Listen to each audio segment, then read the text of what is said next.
Hello, everyone, and welcome to the Education Corner at Summit. This is our first time joining you here, and I'm so excited to kick it off with you all.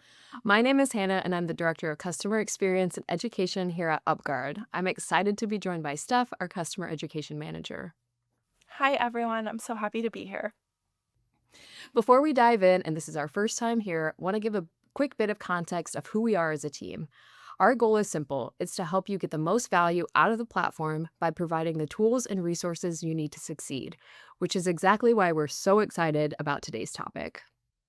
We're diving into one of the areas our customers talk about most, vendor onboarding.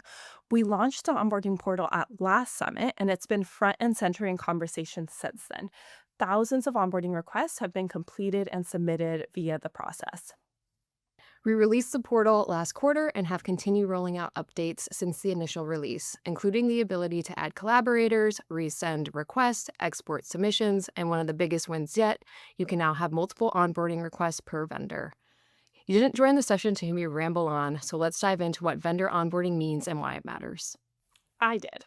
But let's talk about what vendor onboarding is. So I would argue that it's the starting line of third party risk management. Now, sit tight with me for a second because I'm going to explain something to you that you probably don't need explained. But TPRM is looking at the risk that your org faces from third parties. And the reason I think it's important to call that out is because it is right there in the title. You need to know who your third parties are in order to understand the risks that they pose to you. And it's not just in the name, it's a core component of ISO 2701, NIST CSF, and SOC 2 Type 2, which all point back to the same idea. Vendor onboarding is critical to managing third party risk. Hang on, Hannah. I'm going to go back because I still haven't answered the question that I asked myself. But what is vendor onboarding? To define it and put it really simply, it's the process of understanding who to evaluate and how to evaluate them. Let's start with the who. You're evaluating vendors, ideally potential vendors, as part of onboarding. But realistically, you're also including existing vendors you're already working with. So, really, we're talking about evaluating vendors across the board, both new and existing. That's the who. Now I get to talk to you about how you evaluate vendors. You have different relationships with your vendors. The way that you evaluate a CRM who has all of your customer data is going to be different than the way that you evaluate a video editing software. Your more critical vendors, people with access to more data, need a more critical evaluation. Now, this might sound complicated, but it's actually pretty simple. At the end of the day, you just need a tiering framework, a clear set of criteria to help you place each vendor. And those criteria basically become your rules. Okay, we've covered that. We know what vendor onboarding is. We know the two components. Let's go ahead and talk about what the process is that vendors actually go through in onboarding. We have two options here. There's an inbound process and outbound. Inbound, though, is ideal. It is what we are all going to aspire to because it gets you evaluating vendors before you actually sign on with them. So let's start there. We call this the inbound workflow because requests come to you. In this case, it kicks off when somebody internally submits an onboarding request, basically saying, hey, we want to use this tool. If that sounds like a pipe dream to some of you, we get it. We'll show you how to get there in a minute. But for now, let's assume the request has already been submitted. Okay, so that request is going directly into UpGuard, and now that moves us into the action phase. It's time to review the request. That request has answers, literal answers that your team member provided to your questions. Most likely, it's probably also going to have some information that UpGuard is able to provide about the vendor. So you're going to look at your tiering criteria, you're going to look at the information that you have about the vendor, and you are going to tier that vendor. And this is where you get really efficient. You're going to evaluate the vendor according to criteria appropriate for that tier. To go off track for a second here, if you haven't checked out Security Profile, we can actually help you with this part. So, Security Profile automatically adjusts the evaluation criteria based on the vendor's tier. Shameless plug there. The point is, regardless of how you do it, you're not wasting time running a tier 1 protocol on a tier 4 vendor, and you're not letting risk slip through by underscoping a tier 1. You run the right sized evaluation, and at the end of it, you make a call to either approve or reject. Okay, I'm focused. I'm going to stay on track here. Once you've approved them, you can move into waiving and remediating risks to close the loop. The result with this flow is that you mitigated risk before you were ever exposed to it, which is every CISO's dream. Hi, Phil. Phil isn't sleeping soundly just yet. We're going to work towards a gold standard, but that might not be where you are today. And even in a perfect world, shadow IT creeps in. So let's say that you have to evaluate a vendor that you're already working with. We're still going to use that same framework: trigger, action, result. The difference is that in this case, the trigger is that you find an unvetted vendor already in your ecosystem. Dun, dun, dun. We have every CISO's nightmare. Sorry, Phil. Your first and hopefully immediate action is you send an onboarding request to an internal champion. This is the person who owns the relationship with the vendor and has the context you need. From there, the process starts to mirror the flow we just went through. So once that request is submitted back to you, you know what to do. You're going to use all the information that you have to tier, evaluate, and assess the vendor. Wait, Steph, can't they set up automations and then they don't have to tier anything manually? Okay, true. And we do have more information on that we're going to share later. But for now, after you tier the vendor, you still have to make a final rose ceremony level decision. Should your relationship continue or should it be terminated? If it's going to continue, move on to waiving and remediating risks. The result here is you still assessed risk, but you addressed it retroactively after the relationship was already in place. You're now closing a gap where exposure already exists.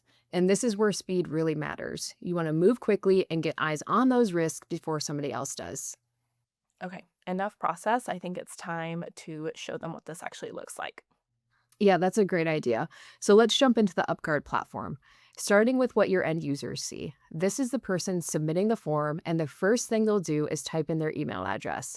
If you have SSO enabled, they'll go straight into the onboarding request. They'll complete a few questions, submit the form. It's that easy. And then that request is going to come in here to the onboarding request page in UpGuard. Now listen, I know that I am the type of human that loves the Post-it and the pen aisle, but even if you're not that type of human, I think we can all appreciate this page. It has all of the information from the request, which is what we would expect, but it also has some AI-generated information about the vendor and fields that help you track data related to this request. It's glorious. While Steph is having her moment, remember what we talked about earlier, and that was approving or denying requests. This is where you do that. Once complete, we'll email the requester to let them know the outcome. And this is what we call a full circle moment. Some people might be thinking, cool, cool, cool, cool, cool, cool, cool. Yes, that's nice. That's great. Obviously, this is a process that we should all be following.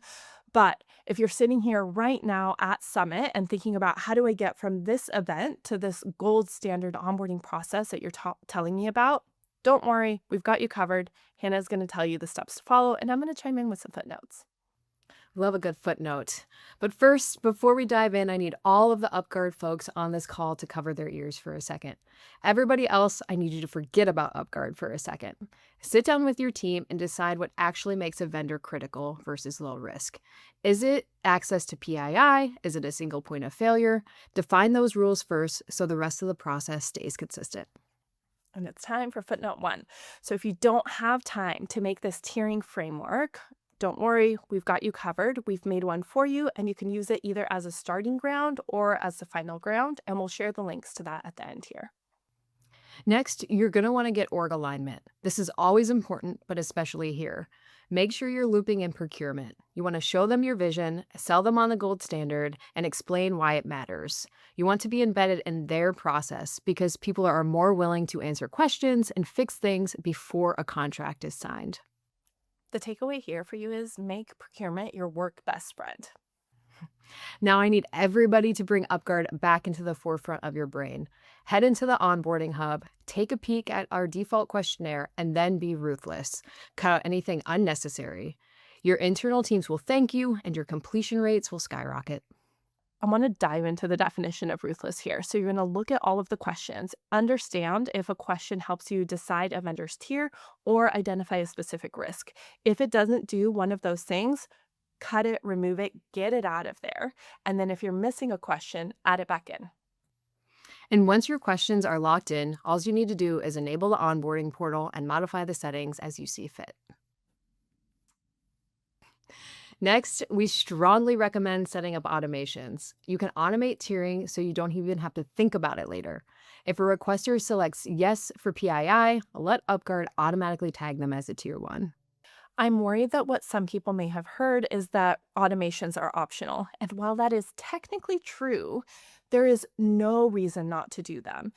Setting them up takes all of 10 minutes and it'll save you so much time in the short term and in the long term. And then, just as an added bonus, I think it's something that you can brag about on your performance reviews and even your resume. And now that you're done with setup and you're on your way to a promotion, you're welcome. Next is the implementation phase. We want you to train your team, hold a meeting, document what people should do, and then redirect them when they don't follow the process. I want to stress that this is very, very different than a field of dreams scenario. You need to build it, train everyone, help them along, and hold them accountable. And finally, just start. Pick a launch date and turn things on. Hannah, I feel like this is all wrong. There is a live audience here. Oh, yeah, you're right. Do you want to end this and join them? Yeah, I'm bringing a friend. More the merrier.